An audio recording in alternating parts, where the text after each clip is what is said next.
सुभाष एक गरीब किसान था। उसके परिवार में उसकी बीमार पत्नी बबीता और दो बच्चे, चिंटू और शीनू थे।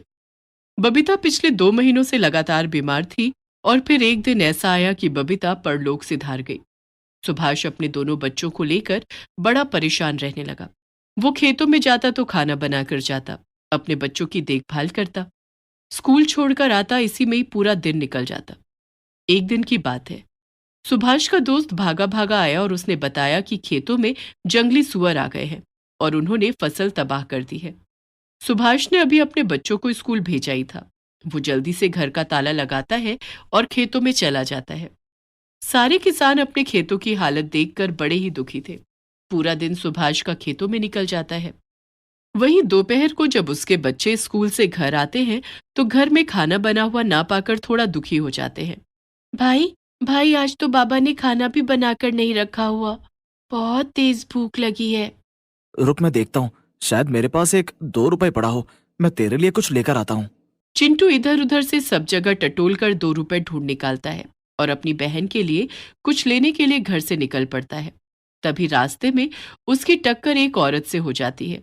रेतीली जमीन पर 2 रुपए गिर जाते हैं। वो उन्हें ढूंढने लगता है। क्या हुआ बेटा? क्या गिर गया तुम्हारा? क्या ढूंढ रहे हो? बड़ी मुश्किल से 2 रुपए ढूंढे थे। मेरी बहन को आज बहुत तेज भूख लगी है। उसके लिए कुछ लेने के लिए आया था। ओहो, ये तो बहुत बुरा हुआ। तुम्हारी माँ क्या बीमार है? उन्होंने खाना नहीं बनाया?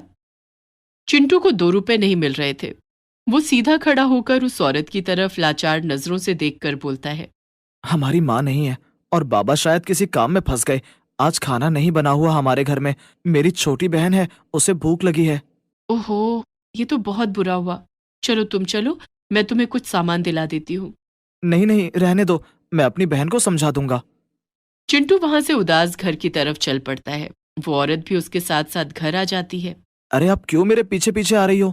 वो इसलिए कि मुझसे तुम्हारी तकलीफ देखी नहीं जा रही। मेरी वजह से तुम्हारे 2 रुपए गुम हो गए हैं, इसलिए अब मैं ही तुम लोगों के लिए खाना बनाऊंगी। पर तुम क्यों खाना बनाओगी? एक तो बच्चे तुम बोलते बहुत हो। क्या नाम है तुम्हारा? और तुम्हारी बहन का क्या नाम है? चिंटू उस औरत को अपना और अपनी बहन का नाम बता देता है। फिर वो औरत चिंटू के घर आकर उन दोनों भाई बहन के लिए चुटकी बजाते ही खाना बना देती है। दोनों बच्चे पेट भर स्वादिष्ट खाना खाते हैं। तभी वो औरत चुटकी बजाती है और सारा घर साफ कर देती है।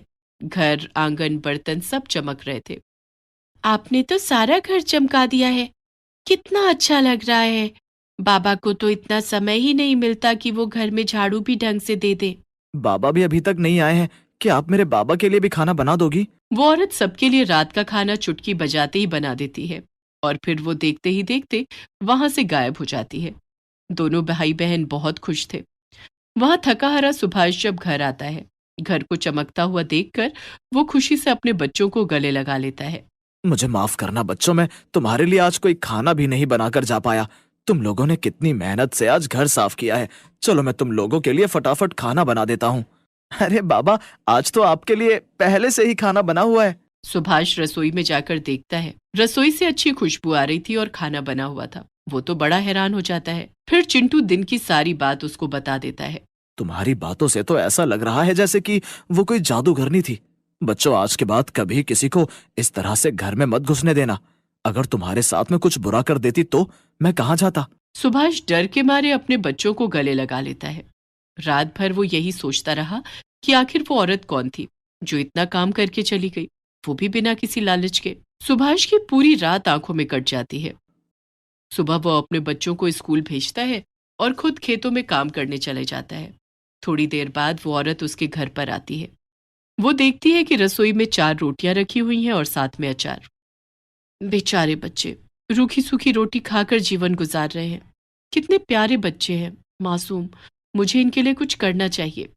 तभी वो औरत अपने जादू से अच्छा अच्छा बच्चों की पसंद का खाना वहां पर रख देती है। दोपहर को जब दोनों बच्चे स्कूल से आते हैं और टेबल पर रखा हुआ खाना देखते हैं तो खुश हो जाते हैं।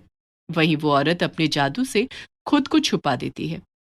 बच्चों के चेहरे पर खुशी देखकर वो बहुत खुश होती है और फिर वहां से गायब हो जाती है। अब यह सिलसिला रोज का हो गया था। बच्चे रोज अपने बाबा को बोलते कि बाबा, आप बहुत अच्छा खाना बनाकर जाते हो। और सुभाष हैरान हो जाता कि वो तो रोटियां रख कर जाता है, फिर ये बच्चे उस खाने की इतनी तारीफ कैसे कर सकते हैं। सर्दी का समय था। बाबा, अब तो हमारी सर्दी की छुट्टियां पड़ने वाली हैं।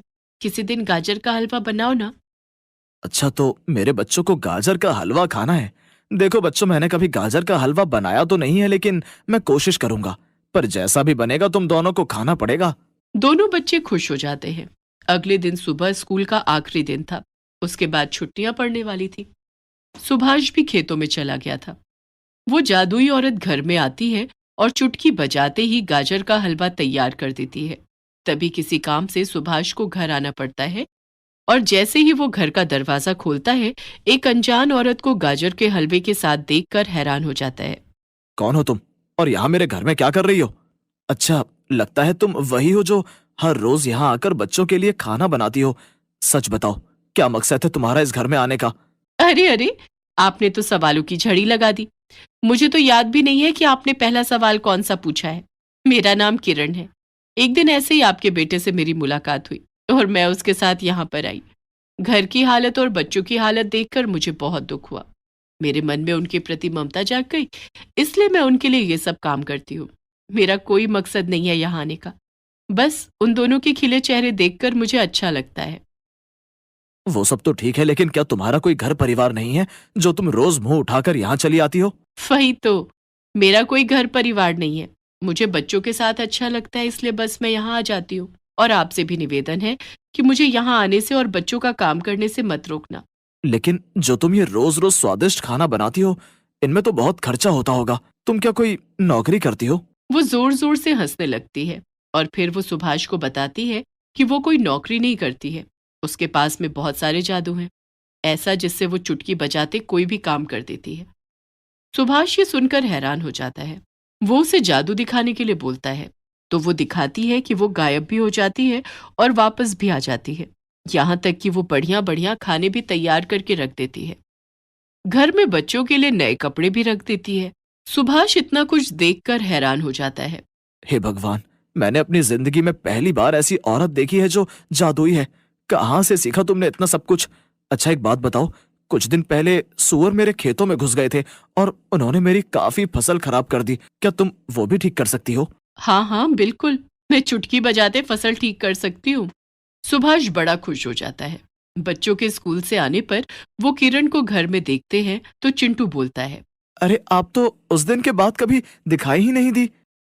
आपको देखकर बहुत अच्छा लग रहा है। अरे वाह, गाजर का हलवा, अच्छा अच्छा खाना। काश आप हमारी माँ होती, फिर तो हमें रोज ऐसे बढ़िया बढ़िया खाना खाने को मिलता। तभी बच्चे एक कोने में देखते हैं उनके लिए नए कपड़े, नए जूते। वो बड़े खुश हो जाते हैं। बच्चों को इतना खुश देखकर सुभाष भी बड़ा खुश था और किरण भी। रात के समय किरण सुभाष के साथ उसके खेतों में जाती है और चुटकी बजाते ही वो उसकी सारी फसल ठीक कर देती है।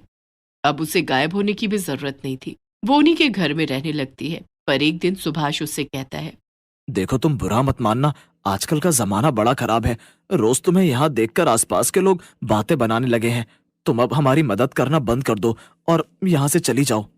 आपने तो बड़ी जल्दी मुझे घर से बाहर का रास्ता दिखा दिया। इसका एक और हल भी हो सकता था। और वो क्या है? मैं चाहती हूँ कि मैं इन बच्चों की माँ बन जाऊं, और ये तो तभी संभव है जब आप मुझसे शादी करोगे।